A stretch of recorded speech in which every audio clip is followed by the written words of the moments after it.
देखिए हर खबर यहीं पर। सब्सक्राइब कीजिए TV9 भारतवर्ष।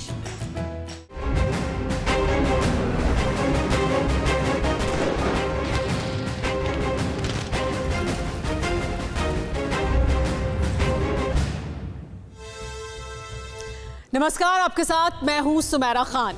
परवाह देश की में हम हाजिर हैं एक ऐसे मुद्दे के साथ जिसका वास्ता पूरी मानवता से है। हम जानते हैं कि इतिहास एक दिन में नहीं बनता, लेकिन हर दिन इतिहास के बनने के लिए बहुत अहम होता है। 6 अगस्त एक ऐसी ही तारीख है जब 7.5 दशक पहले दुनिया ने इंसानी सनक और स्वार्थ से पैदा हुई सबसे बड़ी तबाही देखी थी। सवाल यह है कि 7.5 दशक बाद क्या ऐसा ही मंजर बनाने की एक बार फिर तैयारी है? इसीलिए परवाह देश की में आज 3 बड़े सवालों का जवाब तलाशेंगे। पहला यह कि क्या चीन परमाणु युद्ध की तैयारी कर चुका है? दूसरा यह कि साउथ चाइना सी नया हिरोशिमा बनेगा? और तीसरा यह कि क्या अमेरिका को चीन की एटमी चुनौती कबूल है? 6 अगस्त की तारीख को इन सवालों के जवाब तलाशना बेहद जरूरी है। इसके अलावा आपको कश्मीर भी लिए चलेंगे। ये देखेंगे कि 370 हटने के 366 दिन बाद कश्मीर कितना बदल चुका है। कश्मीर के उन जांबाजों से मिलवाएंगे जिनके लिए देश की सरहद की निगहबानी सबसे बड़ा फर्ज है। श्रीनगर में जैकलाई बटालियन के सेंटर से एक्सक्लूसिव तस्वीरें आपको दिखाएंगे, जहां देश की सीमाओं की हिफाजत के लिए तैयार होते कश्मीरी नौजवानों की बातें आप सुनेंगे।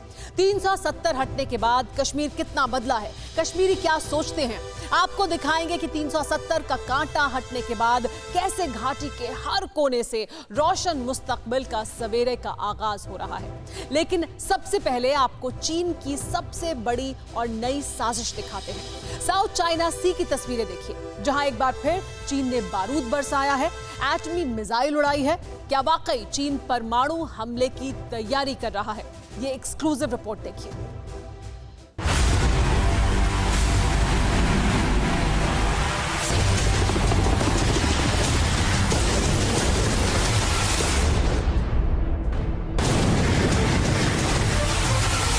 चीन के फाइटर प्लेन उड़ान भर चुके थे।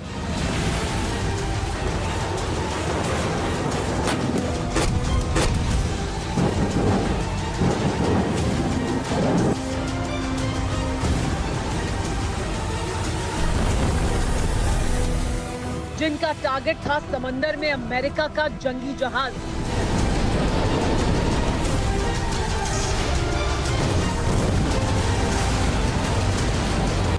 एक के बाद एक चीन के कई फाइटर प्लेन एक साथ उड़ान भर रहे थे। सभी में मिसाइलें फिट कर दी गई थी। रफ्तार तेज हुई, फासला खत्म हुआ और फिर अमेरिका के वॉरशिप पर चाइनीज मिसाइलों का कहर टूट पड़ा। फाइटर प्लेन से कई मिसाइलें एक साथ दागी गईं। चंद पलों में समंदर में बारूदी जलजला आ चुका था।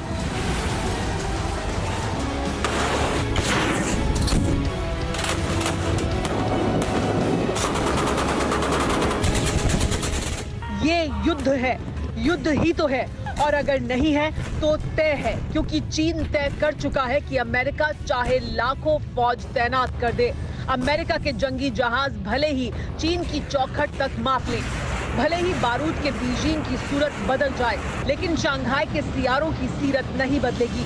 ये हम क्यों कह रहे हैं, इसे समझिए। साउथ चाइना सी में चीन ने अब तक की सबसे बड़ी वॉर ड्रिल की है, जिसमें PLA की 5 में से 3 कमांड ने हिस्सा लिया। चीन के सुखोई 30 और H-6 बॉम्बर ने बारूद बरसाया।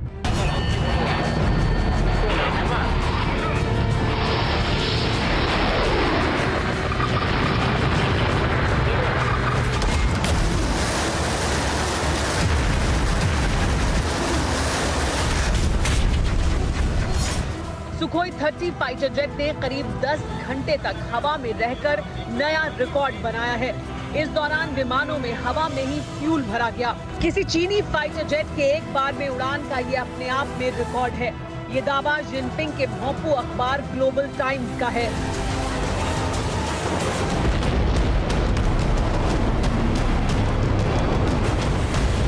चीन ने अमेरिका के जंगी जहाजों की तरह कई नकली यानी डमी वॉरशिप बनाए। अमेरिकी सबमरीन की तरह डमी सबमरीन बनाई, जिन पर अपने बॉम्बर विमानों से निशाना बनाने का अभ्यास किया। इतना ही नहीं, चीन की डिफेंस मिनिस्ट्री के मुताबिक दक्षिण चीन सागर में रात में लंबी दूरी तक बम बरसाने की एक्सरसाइज की गई। इस दौरान कई डमी टारगेट को बम गिराकर बर्बाद किया गया था। वैसे तो चीन हमेशा इस तरह के तमाशे करता रहता है, लेकिन ये पहली बार है जब चीन की 5 कमांड में से 3 कमांड एक साथ किसी बड़ी एक्सरसाइज में शामिल हुए। ये पहली बार है जब चीन के सुखोई और S-6 बॉम्बर लगातार 10 घंटे तक उड़ान भरते रहे। लेकिन इससे भी ज्यादा खौफनाक एक और तस्वीर है। LAC से लेकर साउथ चाइना सी में जंगी जुनून में बीमार हुए जा रहे माओ के वारिसों ने आग में घी डालने का काम करते हुए बैलिस्टिक मिसाइल का टेस्ट किया है। चीन ने मिलिट्री ड्रिल के दौरान DF-26 और DF-16 मिसाइल का कामयाब टेस्ट किया है। DF-26 सबसे ताकतवर बैलिस्टिक मिसाइल है। चीन की इस मिसाइल को कैरियर किलर कहा जाता है। DF-26 परमाणु हथियार ले जाने में सक्षम है। खास बात यह है कि इस मिसाइल की रेंज 4000 किलोमीटर तक है।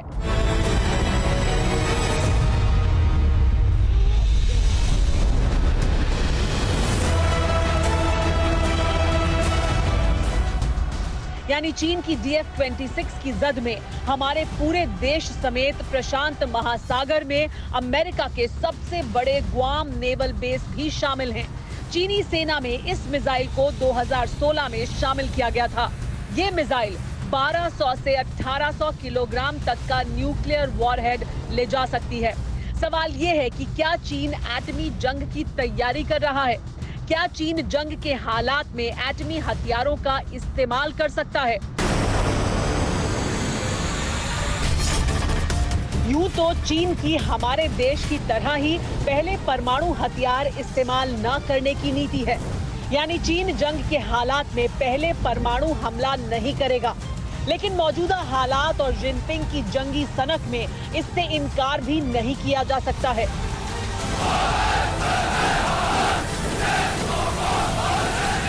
चीनी सेना की आधिकारिक न्यूज वेबसाइट 81.cn की रिपोर्ट कुछ इसी तरह का इशारा कर रही है, जिसके मुताबिक चीनी रॉकेट फोर्स ब्रिगेड के कमांडर लियू यांग ने कहा है कि उनकी फौज जंग के हालात के लिए हाई अलर्ट पर है। चीनी फौज के मुताबिक एटमी हमले जैसे हालात के लिए भी चीन की रॉकेट फोर्स लगातार एक्सरसाइज कर रही है।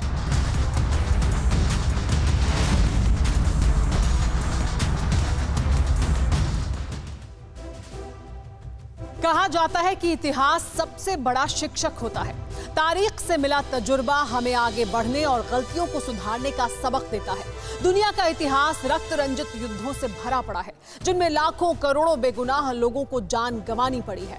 लेकिन आज भी दुनिया के किसी भी मुल्क में युद्ध लड़ा जा रहा है। ताकत और ताकतवर बनने की होड़ ने इंसानी वजूद को हाशिए पर ढकेल दिया है। चीन लगातार युद्ध की तैयारी कर रहा है। अमेरिका चीन को सबक सिखाना चाहता है। पाकिस्तान वक्त बेवक्त एटमी गीदड़ भभकी देता है। मध्य पूर्व गृह युद्ध की आग में जल रहा है। रूस बैलिस्टिक सागर में तैनाती बढ़ा रहा है। यानी जिस देश के पास ताकत है वो और ताकतवर बनना चाहता है, भले ही इसके लिए साम दाम दंड भेद की नीति क्यों ना अपनानी पड़े। जरा सोचिए, क्या हमने इतिहास से कुछ सीखा है?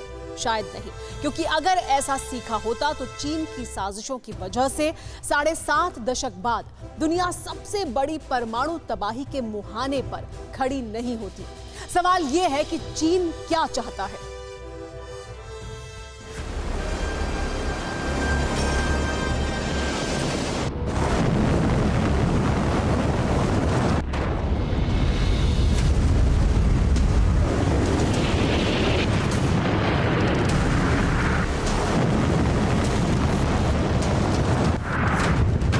क्या चीन ऐसी तबाही देखना चाहता है?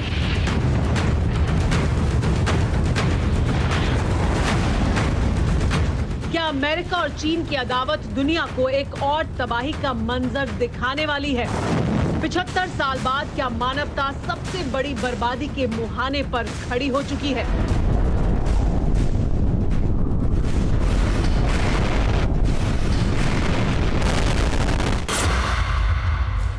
6 अगस्त 1945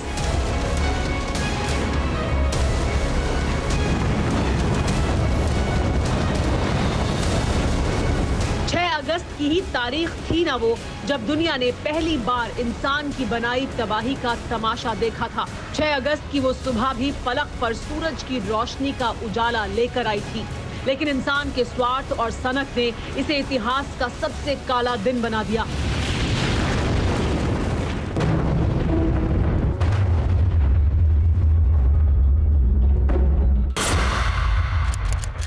तारीख 6 अगस्त 1945, वक्त सुबह 8:15।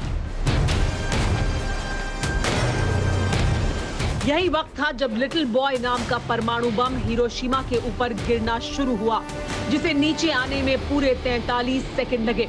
इसकी ताकत 12,500 टन TNT के बराबर थी और जब ये फटा तो हिरोशिमा का तापमान अचानक 10 लाख सेंटीग्रेड पहुंच गया।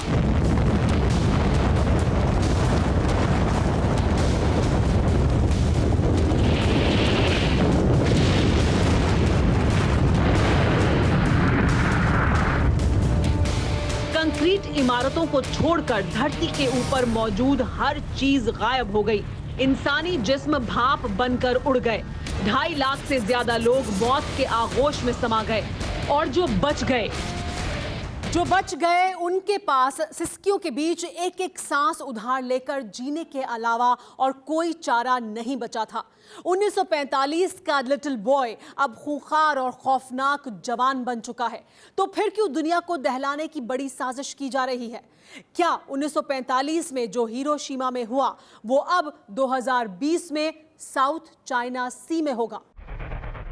जिस तरह के हालात हैं, उससे इस आशंका से इनकार नहीं किया जा सकता है। चीन की करतूतों ने दुनिया को 1945 की तरह ही 2 धड़ों में बांट दिया है और अमेरिका के साथ मौजूद ताकतवर मुल्क खुलकर चीन के खिलाफ खड़े हो चुके हैं। ऑस्ट्रेलिया के प्रधानमंत्री ने तो अमेरिका और चीन के युद्ध की भविष्यवाणी तक कर दी है।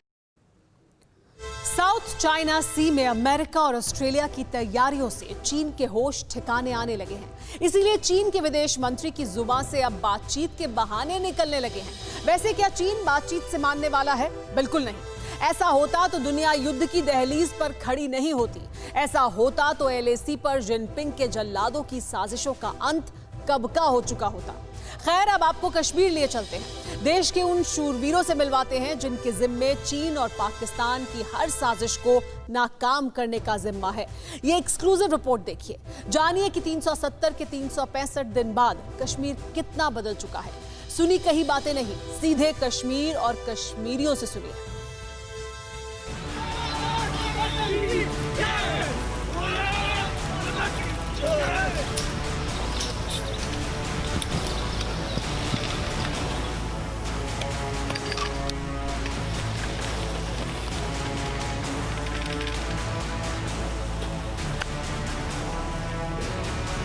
जितनी ताकत से चीन चित होता है, जिनके पराक्रम से पाकिस्तान पस्त होता है, सरहद कोई भी हो, जिनके शौर्य की सीमा असीमित है।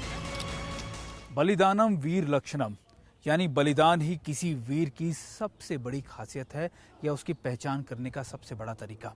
आज हम जिन बलिदानी या फिर जिन वीरों की बात कर रहे हैं वो कश्मीर की उस सरजमी पर जन्मे हैं, यहाँ से निकले हैं, जो लगातार हमारे इस देश के मुकुट को या सर की रक्षा कर रहे हैं। वो जाबाज जिनकी वीरता की कहानियां देश की सरहद के हर कोने के जर्रे जर्रे पर वीरता के अमिट इतिहास के तौर पर दर्ज हैं। आज हम बात करेंगे जैकलाई सेंटर से उन लोगों की, उन जवानों की, उन रिक्रूट्स की जो यहाँ पर ट्रेन किए जाते हैं और जो हमारे इस कश्मीर को बचाने के लिए दुश्मन से लड़ रहे हैं। देश की आन बान शान के लिए हर बलिदान जिनका फर्ज है, उन्हीं शूरवीरों को जैकलाई का जाबाज कहलाने की किस्मत नसीब होती है।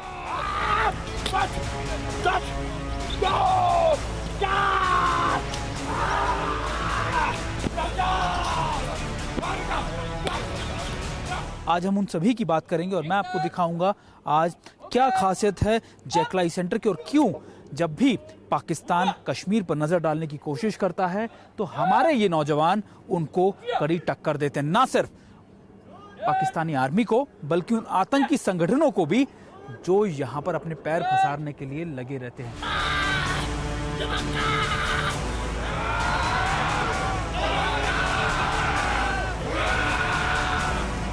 गलवान से लेकर गैंगटॉक तक, अखनूर से अरुणाचल के आखिरी छोर तक, चीनी हो या पाकिस्तानी, देश के हर दुश्मन के लिए जैकलाई का हर एक जवान काल की तरह है। सुबह के आगाज के साथ ही श्रीनगर में जैकलाई के जवानों के ट्रेनिंग सेंटर की धरती शूरवीरों के कदम ताल से थर्राने लगती है।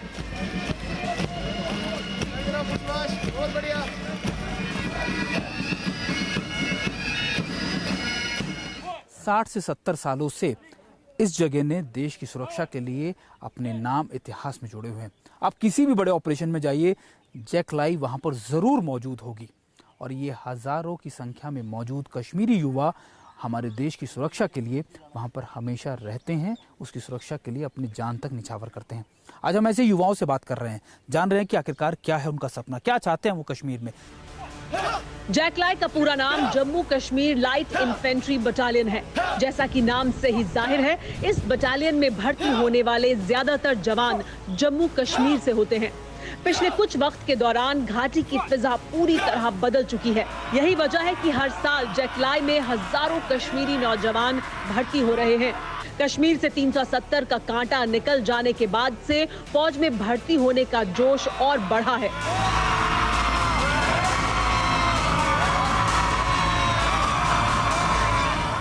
एक साल में 2780 कश्मीरी नौजवान सेना में भर्ती हुए।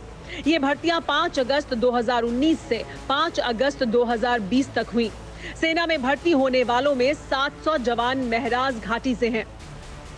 ये आंकड़े भर नहीं हैं, ये कश्मीर के रोशन मुस्तकबिल की तस्वीर है, जिसमें देश के लिए तिरंगे की आन बान शान के लिए हर बलिदान का वचन समाहित है। जब मैं देखता हूँ एक जवान कॉम्बैट में हथियार लिए देश की रक्षा करने के लिए खड़ा है, तो ये जोश, ये जुनून मेरे दिल में भी भर आता है कि मैं भी ऐसी जगह पे पहुंचूंगा। कश्मीर से 370 हटाए जाने के बाद से घाटी के नौजवानों में सेना में भर्ती होने के लिए किस कदर जोश है, इसका अंदाजा इसी बात से लगाया जा सकता है कि हर बार 1 महीने के दौरान 2 बार भर्ती का आयोजन किया गया, जिसमें घाटी के हर कोने से हजारों नौजवान शामिल हुए। जो पिछले 1 साल के दौरान में जो हमने देखा है, जो कश्मीरी यूथ और यहाँ का जो रिस्पांस रहा है हमारी रिक्रूटमेंट रैलीज़ को, वो बहुत ही ओवरवेलमिंग रहा है, बहुत ही तगड़ा रहा है। जो हमारा पहले जो साल होते तो उसमें अगर हर दिन के पास हमारे पास 200 से 300 या मैक्सिमम 500 लोग आते थे कैंडिडेट रिक्रूटमेंट के लिए, पर अभी जो हमने पिछले रिक्रूटमेंट रैली की है पिछले 1 साल के अंदर, उसमें तकरीबन हज़ारों की गिनती में एक दिन में यूथ आया है जो रिक्रूट होने के लिए आया है। भर्ती होने के बाद से ही इन नौजवानों को कड़ी ट्रेनिंग से गुजरना होता है। महीनों तक इसी तरह की हार्ड तोड़ मेहनत के बाद देश की सरहदों के निगहबान तैयार होते हैं, जिसके लिए घाटी का हर नौजवान तैयार है। कश्मीर में 370 खत्म होने के बाद वादी की फिजा कितनी बदल चुकी है, इसका अंदाजा देश के इन जाबाजों की बातों से लगाया जा सकता है।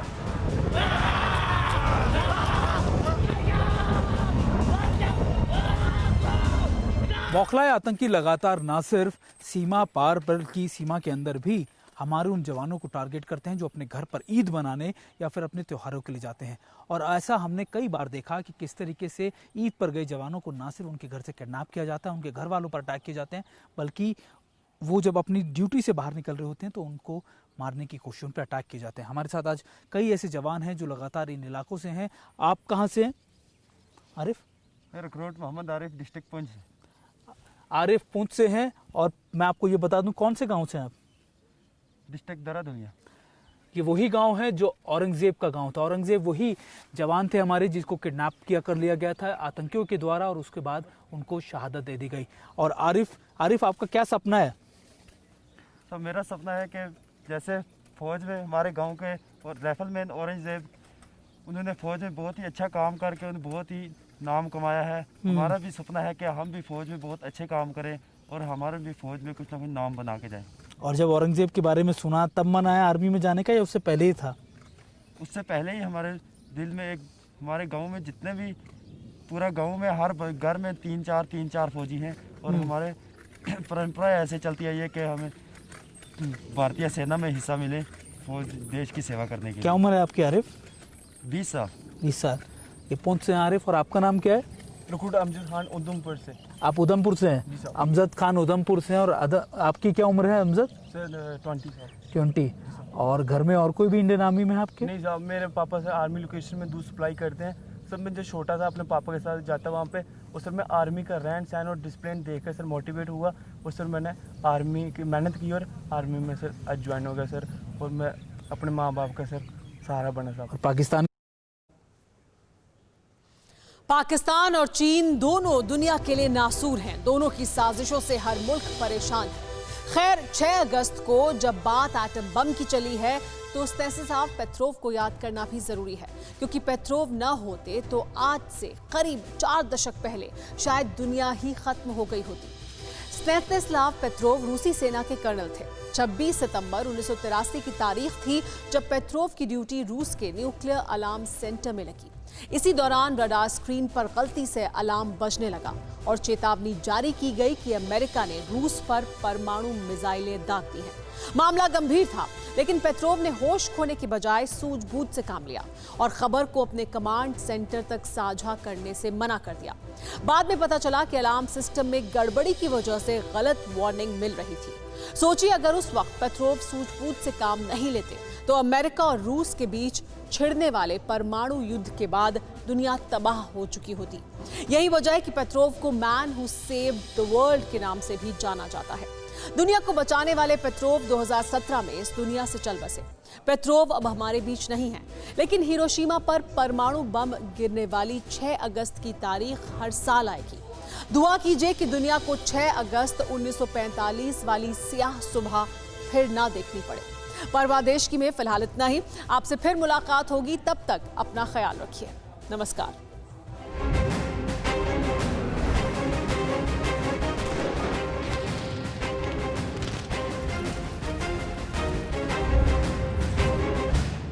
न्यूज़ टॉप 9 रोज सुबह 7 बजे और शाम 7 बजे सिर्फ TV9 भारतवर्ष पर।